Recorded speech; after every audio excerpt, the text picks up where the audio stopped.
बिस्मिल्लाहिर्रहमानिर्रहीम। अस्सलामु अलैकुम वरहमतुल्लाहि वबरकातुहू। आबिद राजा चैनल की तरफ से आज मैं अपने दोस्तों को रसूलुल्लाह सल्लल्लाहु अलैहि वआलिहि वसल्लम का एक फरमान बताऊंगा।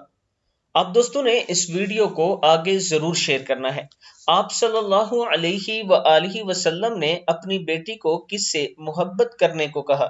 एक मर्तबा आप सल्लल्लाहु अलैहि वआलिहि वसल्लम ने हजरत फातिमा रजी अल्लाह तआला अन्हा से फरमाया कि ए प्यारी बेटी, क्या तुम इससे मोहब्बत नहीं करोगी जिससे मैं मोहब्बत करता हूँ। हजरत फातिमा रजी अल्लाह तआला अन्हा ने अर्ज की, क्यों नहीं, यानी मैं भी इससे जरूर मोहब्बत करूंगी जिससे आपको मोहब्बत है। तो आप सल्लल्लाहु अलैहि वआलिहि वसल्लम ने फरमाया, सो तुम इस आयशा से मोहब्बत करो। बुखारी की हदीस है कि नबी अकरम सल्लल्लाहु अलैहि वआलिहि वसल्लम ने हजरत फातिमा रजी अल्लाह तआला अन्हा को भी ये इरशाद फरमाया कि मैं आयशा से मोहब्बत करता हूँ, आप भी आयशा से मोहब्बत करें। अल्लाह ताला हम सबको तमाम सहाबा कराम नबी अकरम सल्लल्लाहु अलैहि वआलिहि वसल्लम की तमाम बीवियों और आले मोहम्मद यानी अहले बैत से मोहब्बत की तौफीक अता फरमाए और तमाम की इज्जत और एहतराम करने की तौफीक अता फरमाए।